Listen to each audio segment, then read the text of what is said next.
అంత కమ్మగా వండలేదని, ఏ పని చేసినా కమ్మవారే ధీటుగా ఈ ప్రపంచంలో బతకగలుగుతారని అన్నిటికీ వరాలు ఇస్తూ వస్తున్నాడంట బ్రహ్మ.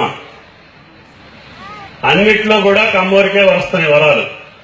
అది చీర కట్టినా, పంచ కట్టినా, కోంటరేసినా, మాట మాట్లాడినా, పాట పాడినా అన్ని వరాలు కమ్మవారికే ఇస్తానంట బ్రహ్మ. మిగతా కులాలన్నీ పోయి ఏమైనా నీకు మతి ఉందా లేదా బ్రహ్మ, ఇక మళ్ళీ అన్ని ఆడికే ఇస్తే సమాజంలో మా గతి ఏంటి, నువ్వు ఏదో ఒకటి తగ్గిపోతే మాత్రం మాకు కుదరదని చెప్పారండి. ఈ బ్రహ్మకి అర్థం కాక మరి ఈయటం అయితే నా వంతైంది కానీ తీయటం నాకు వల్ల కాదు, దీనికి ఒక్క మాత్రం నా చేతిలో ఉంది, అని ఒకరినొకరు కలవకుండా చేస్తా, అంతవరకు నా చేతిలో ఉందని చెప్పానంట. మరి బ్రహ్మ చెప్పిన దానికి మనం ఇప్పుడు వ్యతిరేకంగా వెళ్ళి ఇప్పుడు మనం మతం పడితే లేదు కాబట్టి, ఆ శాప ఉన్నా కూడా మన పూర్వీకులు కాకతీయుల దగ్గర నుంచి రాజ్యాలేలిన మహానుభావులు, ఈ దేశంలో వన్నె తెచ్చినటువంటి మహాతల్లులు, అదేవిధంగా రాజ్యాన్ని కాపాడినటువంటి జీశక్తి మన జాతికి ఉంది.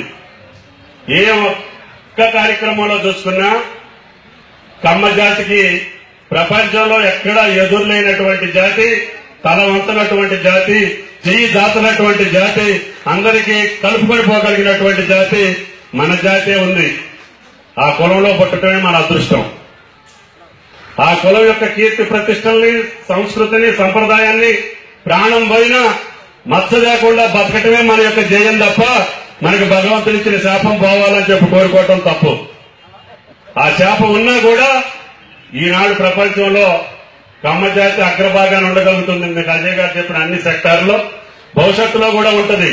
ఒకవేళ నువ్వు నేను తగువ పెట్టుకున్నా ఈ తల్లో, ఆ చెల్లో, ఆ తమ్ముడు, అన్న ఏకంగా మన జాతిని రక్షించుకునే శక్తి ఈ జాతికి ఉన్నది అని చెప్పి మీకు ఈ సందర్భంగా మనం చేస్తున్నాం.